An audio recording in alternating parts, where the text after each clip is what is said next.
Maqaa kan ilmaa kan hafuura qulqulluu sadan waaqayyo tokko amiin. Kabajamtootaaf jaalatamtoota maatii waaqayyo maatii haadha teenya qulqulleettii dubroo maaraam nageenyi faraarra waaqayyo isiniif haa baay'atu.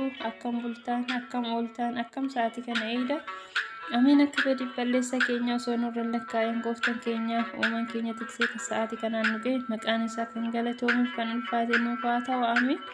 Maqaa isaa waamnee kan biraa nafnee kan biraa fuusuu hin dandeenye haadha kan nuuf taate haadha qulqullootaa haadha teenya qulqulleettii dubroo maaraamiif galanni ulfinni isheef haa ta'u amiin.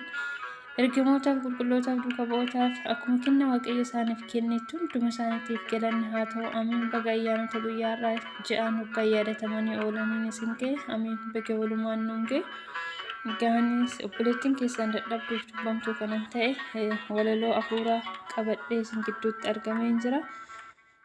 Haga xumura walaloo kootti ana waliin turaa isiniin jedha. San dura garuu warri yuutuubii kootii haarawaa taatan sabskraayibii laayik sheerii gochuun dagatinaa maatii naaf ta'a isiniin jedha. Gara dhumaaniin gara walalootti isin dabarsa. Mata duree walaloo koos ani ortodoksiidha jedha.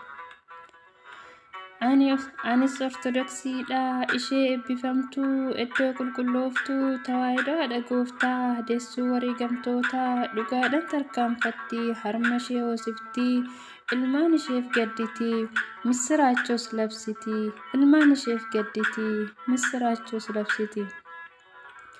Wangeela barsiifti jaalala agarsiifti dhugaadhaaf dhaabbatti hundee dhiiga gooftaa daandii qulqullootaa maddi kee dacheedha galmi keessa miidha maddi kee dacheedha galmi keessa miidha. Ani siinan moo'aa waan hundaa egaa si qabadhee hawwii koo mitii jiruun lafarraa inni dhugaa hin beekne baay'ee si jibbeera. Hunda dandeessu kan dhugaan qabatee tawaahidoo keessa haa jiraatu kan dhugaa baratee tawaahidoo keessa haa jiraatu kan dhugaa baratee.